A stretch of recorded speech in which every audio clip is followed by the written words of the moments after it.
আজই ডাউনলোড করুন আর এনজয় করুন আপনার পছন্দের শো। আর আমার তো পণের কথাটা ভেবে সবচেয়ে বেশি আনন্দ হচ্ছে।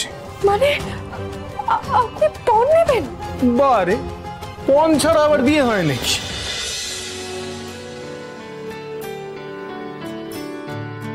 কুসুম, আয়ুষ স্যার যা বলেছেন সেটা তো ঠিকই বলেছেন।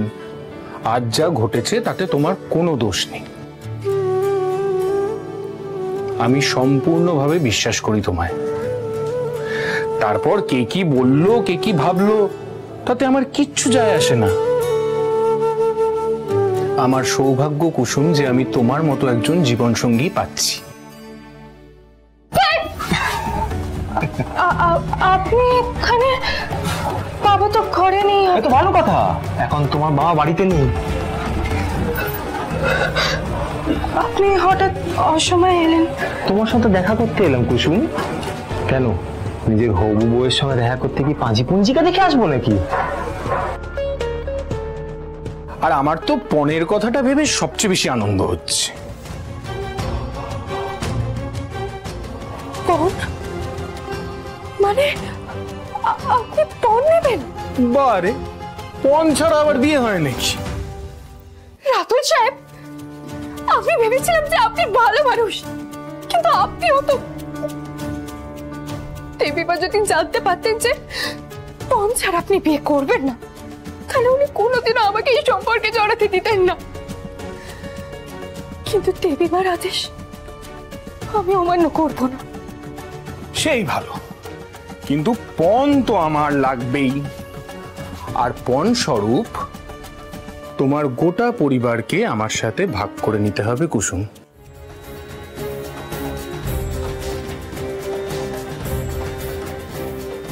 আর আমি যদি বিয়েটা ভেঙে দিই তাহলে কি হবে বলো তো? কি হবে? তোমার বাবাকে তো গলায় দড়ি দিতে হবে। কথা বলবেন না অজয় বাবু। তাহলে আমাকে কথা দাও যে তুমি সুন্দর করে সেজে যাবে।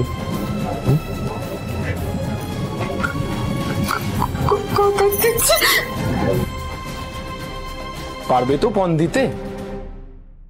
এই যে তুমি আমাকে একটা দারুণ পরিবার উপহার দিচ্ছ, এবার থেকে আমিও কাউকে বাবা ডাকতে পারবো, আমিও কাউকে ভাই ডাকতে পারবো। এর থেকে ভালো পণ আর কি হতে পারে?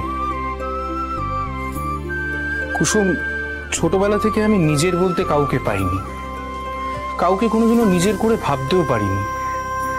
এই প্রথমবার আমার কাউকে নিজের বলে মনে হয়েছে। কাছের মানুষ দূরে চলে গেলে কিরম লাগে আমার সেটা জানা নেই, তবে শুনেছি খুব দুঃখ হয়, খুব কষ্ট হয়। সেই কষ্ট আমি সহ্য করতে পারবো না কুসুম। আমি তোমার থেকে তোমার স্বাধীনতা কেড়ে নেব না কুসুম। তোমার কোনো কাজে আমি বাধা দেব না। তোমার যেটা করতে ইচ্ছে করবে সেটাই তুমি করবে। তুমি তোমার ইচ্ছে মতো থাকবে। এখন এখন তুমিই তো আমার সবচেয়ে কাছের মানুষ কুসুম। এবার চোখের জলটা মোছো। ছোট সাহেব ঠিকই বলেছিলেন। রাতুল সাহেব অজয় বাবুর মতো না, উনি সত্যিই আলাদা।